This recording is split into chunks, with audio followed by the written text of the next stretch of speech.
La deuxième journée du face-à-face entre les membres du gouvernement et les députés s'est tenue aujourd'hui. Des solutions étaient attendues de la part du gouvernement selon les députés face aux nombreux problèmes du pays et non un rapport des projets non prioritaires en cours. Le bureau à Madagascar de la FS a été officiellement fermé aujourd'hui après 45 ans d'activité dans le pays. De nombreux acteurs politiques, dont le président du parti MMM, ont honoré cet événement.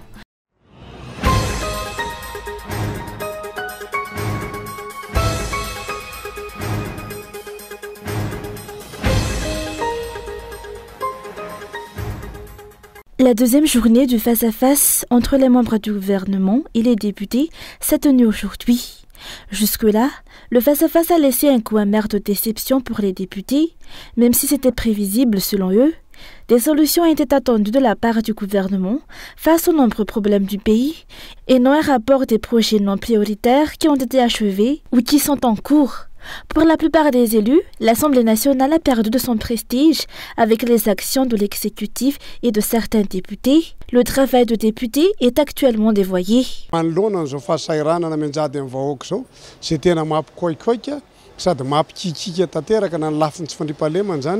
Face aux grandes difficultés de la population, que ce soit en termes d'insécurité, du coût de la vie, des problèmes d'électricité qui entraînent de grandes pertes aux entrepreneurs, au lieu de soulever ces problèmes, certains députés qui soutiennent le régime n'ont fait que remercier le gouvernement et faire son louange. 6 fois que je suis député, faire la louange du gouvernement ne mène à rien. Les députés doivent se concentrer sur la surveillance de l'exécutif. Il revient au peuple de juger.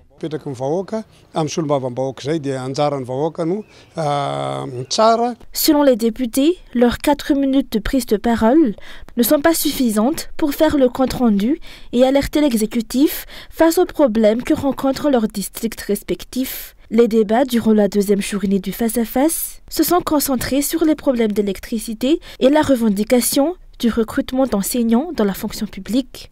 À l'heure actuelle, les membres du gouvernement sont en train de prendre un à un la parole devant l'Assemblée nationale.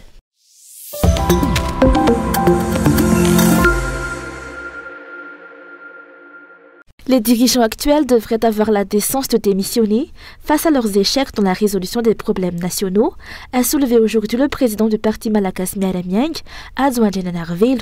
Ils n'ont pas été capables d'accomplir leur devoir envers la population. Si Andradzuela avait promis le développement de Madagascar, le pays est actuellement au premier rang des pays les plus pauvres à cause de sa mauvaise gouvernance. Son régime peine à trouver des solutions durables et se contente de solutions à court terme et de diversion pour cacher son incompétence. Ce régime ne pourra plus rien résoudre, selon les explications. Il ne peut plus rien faire à part des promesses creuses.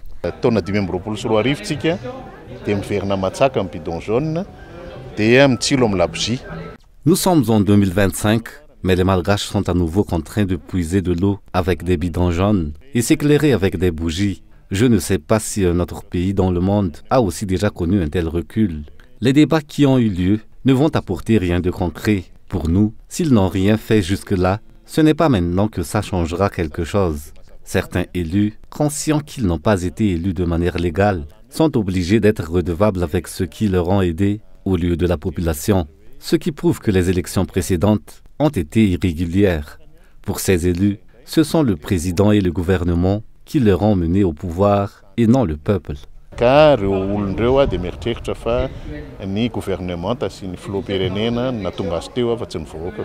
Pour ce dernier, face aux problèmes d'électricité et d'eau actuels, tous les responsables qui enfreignent la loi au sein de la société Jirama doivent être sanctionnés sans distinction.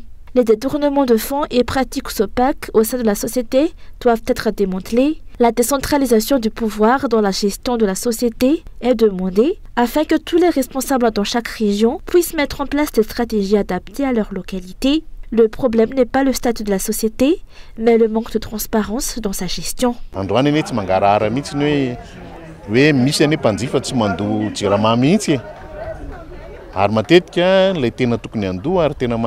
Le manque de transparence persiste quant aux raisons pour lesquelles certains usagers échappent encore au paiement de leurs factures Jirama. Et ces derniers sont souvent ceux qui consomment et doivent le plus d'argent à la Jirama. Les sanctions de coupure en cas de non-règlement des factures ne concerne que les citoyens lambda. Pourquoi ne pas appliquer les principes de la décentralisation du pouvoir à la Jirama? Pourquoi ne pas donner aux responsables de la Jirama dans les régions le pouvoir de mettre en place des stratégies pour résoudre les problèmes d'eau et d'électricité suivant le tarif adapté à leur contexte au lieu de la gestion opaque actuelle de la société?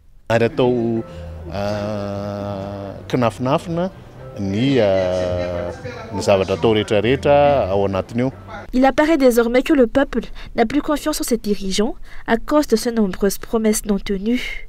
Les dirigeants qui, après leur mandat, font à nouveau redescendre au même rang que le peuple qu'ils ont négligé.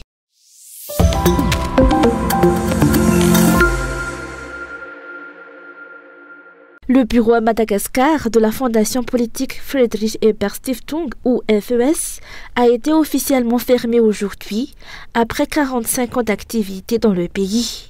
Cette fermeture s'explique par des soucis de financement, et Madagascar n'est pas le seul pays concerné. La FES a formé de nombreux acteurs qui, eux, continueront à œuvrer dans la société, selon les explications.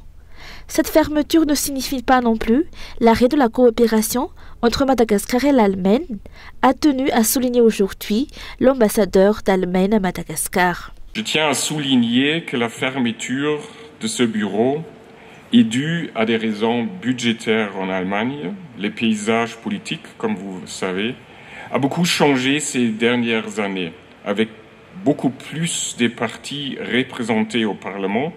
Et cela a aussi des conséquences sur le financement des partis. Certes, nous assistons à une cérémonie officielle de clôture du bureau de la FES, mais cela ne marque pas la fin de la coopération entre l'Allemagne et Madagascar ou l'engagement d'Allemagne dans la promotion de la démocratie. La FES a grandement participé dans la vie politique du pays, notamment dans la formation de jeunes au leadership et à la démocratie, afin que ces derniers soient des leaders militants au sein de la société civile.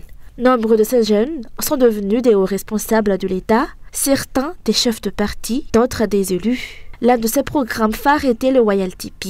La FES a également été un facilitateur pour l'application de la démocratie, surtout pour l'élaboration de la charte de bonne conduite. Elle a aussi contribué à l'ouverture d'une plateforme de débat politique avec le data. Elle a formé des partis politiques, a soutenu le journalisme et la liberté d'expression, ainsi que la protection de l'environnement. La FES a étroitement travaillé avec la société civile et l'État. La FES est fière de tout ce qu'elle a pu accomplir durant sa mission à Madagascar. Tous les objectifs ont été atteints en général, même si beaucoup d'actions devaient encore être réalisées. D'où également l'autre raison de cet événement, qui est d'appeler les autres partenaires à continuer ce qui a déjà été entamé. Nous avons pu mettre en place les plateformes du YLTP, du YLS, de l'Acrojustice et la charte de bonne conduite, afin que ces derniers puissent être indépendants dans leur action future. La FES est soutenue par le parti allemand SPD, qui a plusieurs démembrements à travers le monde. Il se fonde sur les principes de la social-démocratie, de la justice sociale et de la démocratie. De nombreux acteurs politiques et chefs de parti ont honoré de leur présence cette cérémonie de fermeture officielle de la FES Madagascar, dont le président du parti MMM.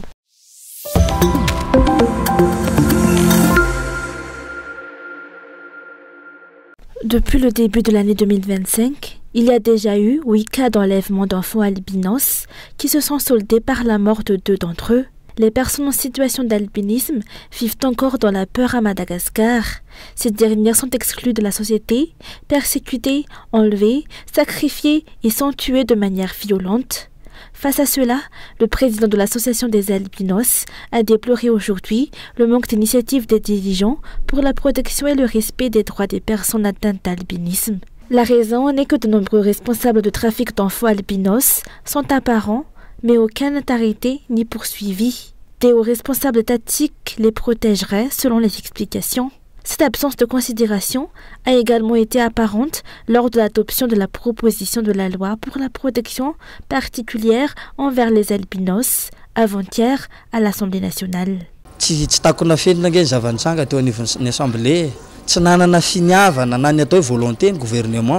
On ne peut cacher ce qui s'est passé à l'Assemblée nationale. Le gouvernement n'avait pas la volonté de faire avancer cette proposition de loi. Nous remercions les députés qui ont voté cette proposition. C'est la première étape. Cette proposition devra encore passer au niveau du Sénat et de la HCC. La promulgation de son décret d'application est également un autre combat. Mais pendant ce temps, jusqu'à cette application, qu'en est-il de ces citoyens en situation d'albinisme, eux qui sont constamment négligés? Vu que les malfaiteurs arrêtés sortent indemnes, ces enfants enlevés sont des personnes. Leurs familles souffrent de leur absence.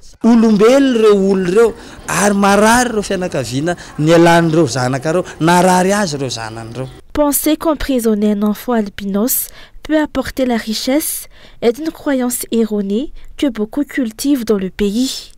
Ces personnes sont comme toutes les autres. L'albinisme n'est pas une maladie mais un état, même si ces personnes doivent se protéger du soleil pour leur santé. Elles ont donc le droit d'être protégées et respectées comme tout le monde. La journée internationale de l'albinisme a été célébrée aujourd'hui à Yves-Colana-Lakil pour Madagascar. L'Association des albinos à Madagascar appelle les autorités compétentes à avancer vers la promulgation de cette proposition de loi pour la protection des personnes en situation d'albinisme.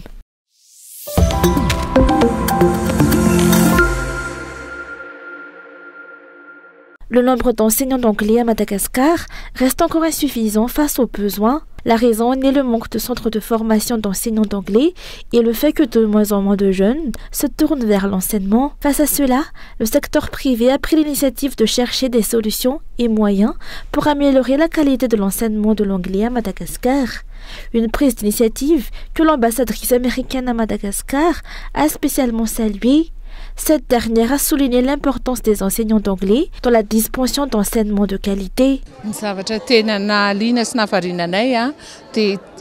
Leur initiative nous a intéressés et surpris. Les membres d'ELTA ont à eux seuls travaillé pour identifier les besoins de l'enseignement de l'anglais à Madagascar. Ils ont approché d'eux-mêmes ELTA Africa, TESOL et US Embassy pour demander ce que ces derniers pouvaient apporter pour l'amélioration de l'enseignement de l'anglais à Madagascar. Comparé aux autres matières, sur le plan des équipements et des aides, l'enseignement de l'anglais est particulièrement soutenu par l'ambassade américaine et les partenaires étrangers. Si l'apprentissage des autres langues étrangères, comme les langues asiatiques, sont actuellement en plein essor, la langue anglaise reste néanmoins prisée par les jeunes malgaches.